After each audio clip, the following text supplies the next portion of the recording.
Welcome to Encouragement for Today. I'm Pastor Emily. I want to start with a shameless plug. We're getting small groups started again, and we would love to see you there. We'll start on Wednesday, September 13th at 6:30 p.m. If you'd like more information, contact the church office, and we're happy to get you involved. The curriculum we decided on for this fall is Old Testament characters. If you think the Old Testament is boring, we think you're going to discover otherwise. And if you think the Old Testament is full of perfectly moral characters to live your life by, we also think you will discover otherwise. The miracle of the Bible is not the humans, it's the faithfulness of God who continues to draw near, to dust us off, to make promises with us, and to draw us towards more abundant, fulfilling life. So in light of small groups coming up, I wanted to talk about a man named Abraham. God wants to be known. And so God comes to Abraham and he says, through you, I'm going to create a nation, through your offspring. And this nation will know me. Through this nation, I will develop relationship and I will bless the entire world through them.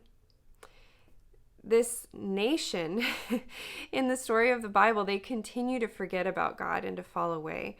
So eventually we have Jesus who is born a Jew, but doesn't come just to make God known to the Jewish people. He comes to make God known to all people.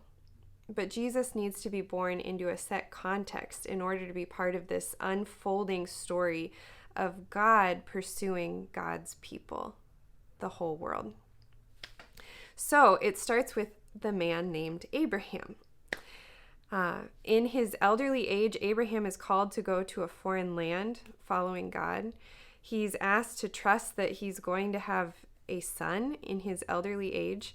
And Abraham, it's said that his faith in God is credited to him as righteousness. If you read his story, you discover quickly that Abraham's actions are definitely not what lead him to be considered righteous.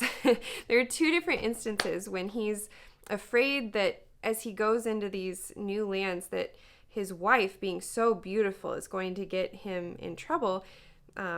So he gives his wife over to these men to sleep with, acting like she's not his husband. And in another instance, Abraham and Sarah, they think that they're too old to actually get pregnant. They start doubting God's promise. And so Abraham sleeps with a servant girl, Hagar. And this creates a whole dramatic, messy, painful story that unfolds. And still, God comes and renews promise, dusts them off, and calls them forward into the covenant promise he has already made with them. When we think about Old Testament characters, we may forget about all of the mess that comes with them. But it reminds us that we don't have to be perfect to be loved and pursued and called by God. God also continues to dust us off, to care for us, and to call us forward into more abundant life.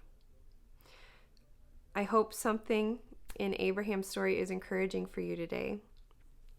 And maybe we can all look at how we might live by faith and be renewed by our faith and relationship with God today.